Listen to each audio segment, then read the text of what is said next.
Bueno, ya estamos en el living porque hoy es un día muy importante. Se cumplen 7 años de la tragedia ferroviaria de Once. Un antes y un después en la historia de todos los argentinos, yo creo, no solo de los familiares de las víctimas, de los sobrevivientes, de los fallecidos. Sufrimos todos, cada uno de nosotros, con aquella mañana, 8:32 exactamente.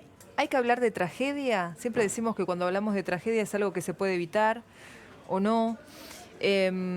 Como comunicadores sociales, que hace tantos años que estamos informándolos y dándoles a ustedes en diferentes medios la información, todos aquella mañana nos acordamos perfectamente lo que estábamos haciendo, cómo hablábamos con cada uno de los familiares desesperados. Algunos lamentablemente ya tenían la noticia de su familiar fallecido en el acto, pero otros no sabían si habían trasladado a su ser querido a algún hospital cercano, si estaba entre la lista de los fallecidos. Es el caso de los familiares de Lucas Menghini, de Paolo, su papá, de María Luján Rey, su mamá. Y María Luján está con nosotros hoy, y no es un día más, no es un aniversario más. María Luján, gracias por estar. No, gracias a vos por la invitación. Te veo con la remera de... Pero Sí. finalmente justicia, dice ahora, ¿no? La remera, digo, no es un aniversario más porque en este caso los responsables penales están presos. Sí, para nosotros es de valorar lo que hemos conseguido, pensando que cuando sucedió la tragedia parecía impensado que en nuestro país un funcionario de orden nacional, que un empresario tan ligado al poder fueran procesados, fueran enjuiciados y finalmente hoy cumpliendo una pena con una condena firme tras las rejas de los penales de Ezeiza y de Marcos Paz. La satisfacción de saber que hemos elegido el camino más duro, el camino más difícil, pero el necesario y el correcto para tener hoy y llegar hoy a los 7 años con la tranquilidad de haber puesto y hecho desde nuestra parte todo lo que podíamos, pese al dolor, ¿no? Pese a saber que nada nos devuelve lo que nos quitaron. Lucas no vuelve, aunque debido esté preso. Pero la hija de Lucas va a vivir en un país mejor porque debido está preso. Y además, personas normales, o sea, padres, hermanos, hijos, de gente que todos los días tomaba ese tren por diferentes motivos, todos los días para llegar al trabajo, o por un motivo excepcional que ese día le tocó subir al tren. En el caso de Lucas, para nosotros me parece que es imposible olvidarnos porque compartíamos todo el tiempo las fotos que ustedes mostraban de Lucas. Por favor, fíjense si nos pueden dar una mano. Este es nuestro hijo, este es nuestro novio y no lo encontramos. Y vos recorriendo, imagino con el papá de Lucas, hospitales, hasta que finalmente te cuentan que Lucas estuvo casi 60 horas en uno Lucas de los estuvo vagones. arriba del tren del Chapa 16, en la cabina auxiliar del cuarto vagón, un habitáculo que era, en principio estaba destinado para que cuando ese vagón fuera cabecera de una formación, era la cabina del motorman. Cuando estos vagones quedaban en el intermedio, esas cabinas estaban en desuso, no estaban cerradas, y era un lugar habitual de uso para los pasajeros del Sarmiento que viajaban como podían, se subían como podían, y más en los horarios pico, y aún más ese 22 de febrero que era, si bien era miércoles, era el primer día hábil después de 2 feriados de carnaval. Eso aumenta la cantidad de pasajeros habitualmente. Lucas estaba ahí, es donde subió, en la estación de Padua.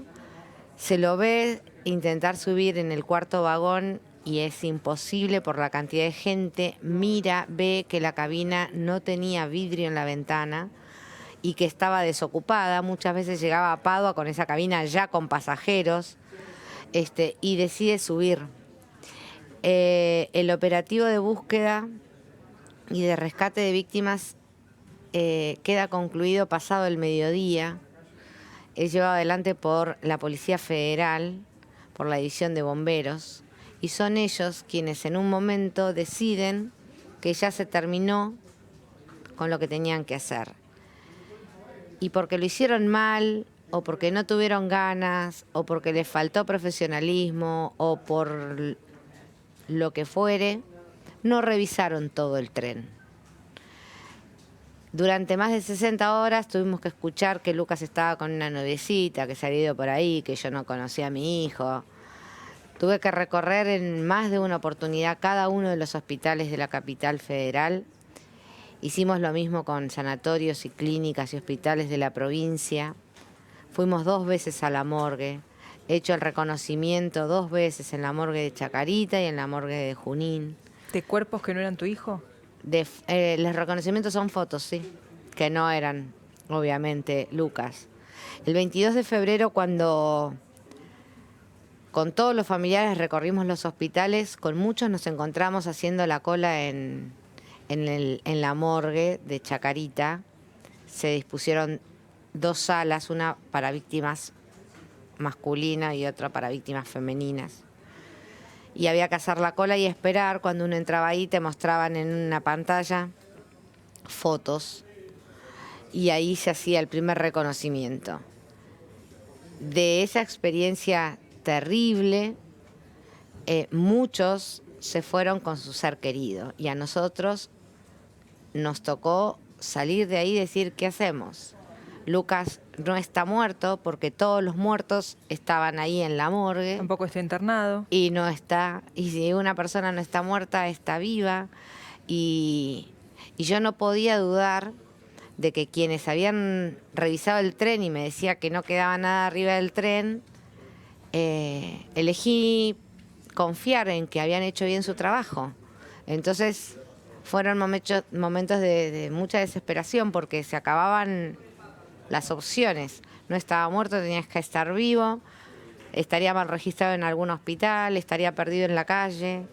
Con el correr de las horas esto también se fue descartando. La gente, como vos decías, a Lucas se lo mostraba todo el tiempo, cualquiera lo tenía que reconocer. Sí. Si una enfermera lo estaba atendiendo, lo iba a reconocer. Sí, era una de las imágenes que más se mostraba. ¿Quién te avisa que lo encuentran en uno de los vagones? Fuimos nosotros los que insistíamos en la certeza de que Lucas había viajado en ese tren y gracias a la denuncia que realizo el jueves 23 en la comisaría de San Antonio de Padua donde vivo, la UFI número 5, el intendente de ese momento de la localidad donde vivo y el doctor Bonadío, juez de instrucción de la causa, todos solicitan que se revisen nuevamente las cámaras de seguridad de la estación de Padua.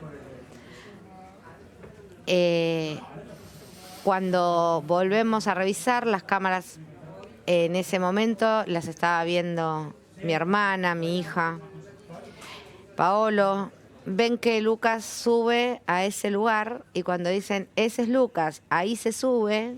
Revisen ahí. Fueron ahí y ahí estaba. No hubo nada más que una desidia y un incumplimiento de los deberes de estos comisarios a cargo del operativo. No fueron ellos y no mandaron tampoco a ningún bombero a revisar. Cuando, pasado el mediodía, ellos deciden cerrar el operativo, no había más medios, no había más familiares buscando gente, no había más heridos, no había más cuerpos porque se los habían llevado a la morgue, no había nada, tenían el tren a disposición y podían haberse dedicado 1, 2, 15, 20 horas a revisarlo. Decidieron cerrar el operativo, avisarle al juez de la causa que se lo entregaban para la custodia judicial, un tren que iba a ser periciado posteriormente y que quedó en custodia de la Policía Metropolitana, por lo tanto nunca más se volvió al tren porque estaba en custodia, pero nunca hubiéramos creído que Lucas estuvo ahí más de 60 horas esperando que lo encuentren. Fue también muy llamativo ver que cuando finalmente lo encuentran después de más de 60 horas, me acuerdo perfectamente el momento, ustedes, lejos de hablarle a la prensa con odio, se acercaron y nos dijeron a todos los que estábamos ahí, respeten el momento, encontramos a Lucas, nos vamos a despedir de él y después vamos a hablar. Y así fue. Y cuando ustedes lograron despedirse de él, con todos los amigos, porque fue todo muy privado, y además quiero felicitar a mis colegas porque todos, no sé qué pasó, qué conexión hubo, que todos nos quedamos como cumpliendo las palabras de ustedes y desde ahí acompañándolos a ustedes, a todos los familiares. Pasaron 7 años y los seguimos acompañando, yo creo que porque logramos esta empatía de que hoy o en aquel momento les sucedió a ustedes y en cualquier momento nos puede pasar a nosotros, porque seguimos viviendo en un país de una completa impunidad, de una completa falta de justicia, pero sin embargo en el caso de ustedes se hizo justicia. Sí. Y te quiero preguntar cómo está la situación ahora, porque si bien los responsables penales están presos, por ejemplo el ex ministro de Planificación, Julio De Vido, está cumpliendo una condena de 5 años y meses de prisión, pero por otro tema, ¿no? O sea, no puntualmente como responsable de lo que ocurrió. A ver, Julio De Vido inició este juicio. Nosotros en principio teníamos la certeza de que era el mayor responsable. Sí. No logramos recabar y juntar los elementos que lo sentaran en el primer juicio en donde se condenó a Jaime y a Schiavi. Claro. Pero sabíamos que en ese proceso iban a surgir las pruebas que vincularan a De Vido con la tragedia de Once. El solo hecho de que sus 2 secretarios de Transportes hayan sido condenados, el ministro no podía desconocerlo. Eso permitió que el tribunal que condena a Jaime, a Schiavi, a Cirigliano, al Motorman y a tantos más, ordenara que se investigue a De Vido.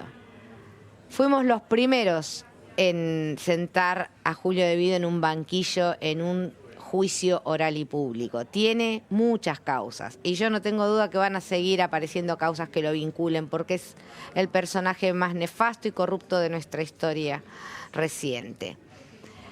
Hizo lo imposible para que ese día no llegara, pero llegó y durante un año se desarrolló el juicio al que llegó los primeros días en libertad. En el transcurso de este juicio, a De Vido se le quitan los fueros y se ordena su detención en una prisión preventiva por otra causa, también vinculada obviamente con cuestiones que tienen que ver con la corrupción. Se dispone la prisión preventiva. De Vido hoy sigue estando en prisión preventiva, creo que es por la causa de la compra de trenes chatarras, pero nosotros escuchamos en octubre del año pasado la primera sentencia condenatoria contra el exministro. El tribunal que lo juzgó lo encontró culpable y lo condenó a 5 años y 8 meses por el delito de la administración fraudulenta. Claro. Lo sobreseyó en el delito del estrago. Para el común de la gente que no tiene por qué entender estos términos jurídicos, lo condena por la plata que se robó y que no fue al tren, al mantenimiento del tren, por esos subsidios dados sin control, y no lo condena por la muerte de 52 personas. Lo mismo lo vivimos con Jaime en su momento. Nosotros ya presentamos la apelación en ese sobreseimiento para Julio De Vido, como lo hicimos en su momento con Jaime. La Cámara de Casación es la instancia superior que ahora va a revisar ese fallo. Y confiamos que, tal como sucedió con el confeso corrupto Jaime, De Vido va a ser condenado por el delito de estrago. Él es el responsable no solo de lo que se robaron, sino de las muertes de la tragedia de Once. Esto va a permitir que se eleve el monto de penas. Esperamos igual que el resto de las causas contra Julio De Vido siga avanzando. Y hoy lo decíamos en el comunicado. Como no nos mueve ni nos motiva ni el odio, ni el resentimiento, ni la venganza, y como siempre tuvimos una acción tan coherente como lo fueron nuestros pasos y nuestras palabras en estos 7 años, nosotros vamos a ir viendo como lo hemos hecho ante cada solicitud de beneficio de cada uno de los condenados por la tragedia de Once. Y cuando por razones humanitarias o razones de salud la ley les dé el beneficio de una prisión domiciliaria, vamos nosotros a contemplarlo. Pero no vamos a permitir que personajes como Cirigliano, como Schiavi, como De Vido, que gozan de muy buena salud, y así lo han demostrado intenten artilugios para gozar de un beneficio que no les corresponde. Costó mucho que vayan a la cárcel, con una sentencia firme. Costó mucho que se haga justicia para que la cárcel sea una puerta giratoria.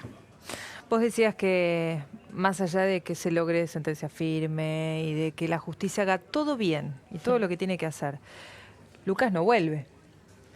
Pero Lucas te dejó lo más hermoso que te puede dejar, que es tu nieta. Mi nieta Paz. ¿Cuánto tiene hoy Paz? 11. 11. Enorme. Grande. ¿Se parece a Lucas? Tiene cosas ¿Tiene parecidas algo? al padre, sí. ¿Con qué abuela se encuentra hoy Paz? A diferencia de la que se podría haber encontrado si no hubiera ocurrido lo de la tragedia.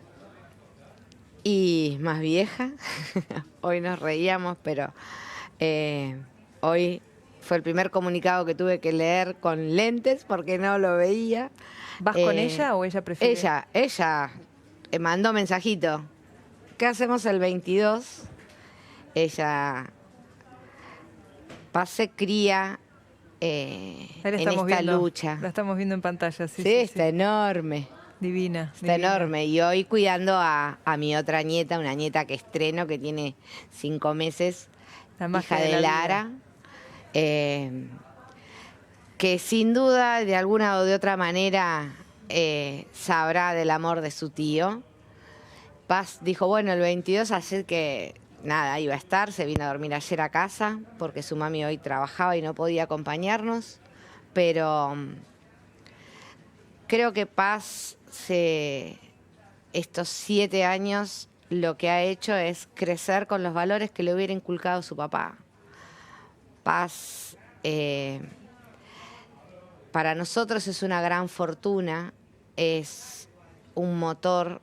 Ella hoy también lo es Charo, Lara, porque por esto que te decía, lo que nos han quitado no hay manera de recuperarlo, pero ellas merecen vivir en un país mejor y también merecen tener una mamá que siga apostando a la vida y una abuela que siga celebrando cumpleaños y que se siga riendo y que siga cantando y ven la abuela que tienen, con lo bueno y con lo malo.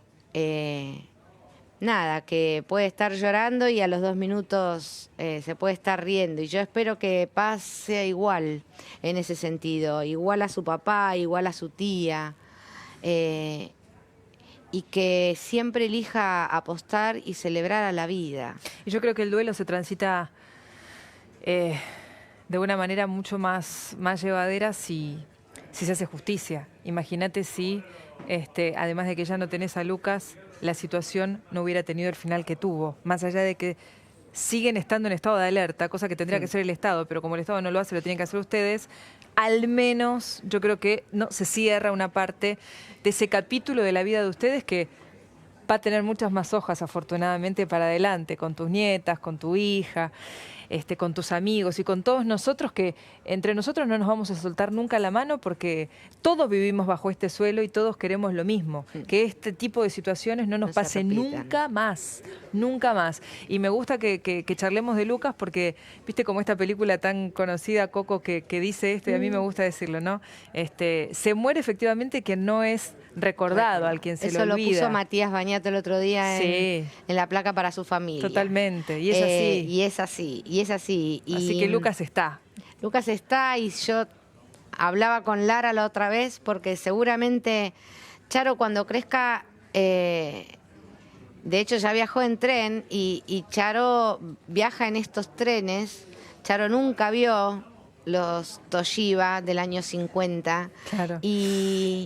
Y a mí me pasa eso, que a veces digo, bueno, ¿cuánta gente, no? ¿Cuántos chicos que hoy son adolescentes y empiezan a viajar creen que siempre viajamos así? No. Y saber lo que nos costó, que hoy viajar en esos trenes nos costó vidas y nos costó tanta lucha y nos costó tanto dolor.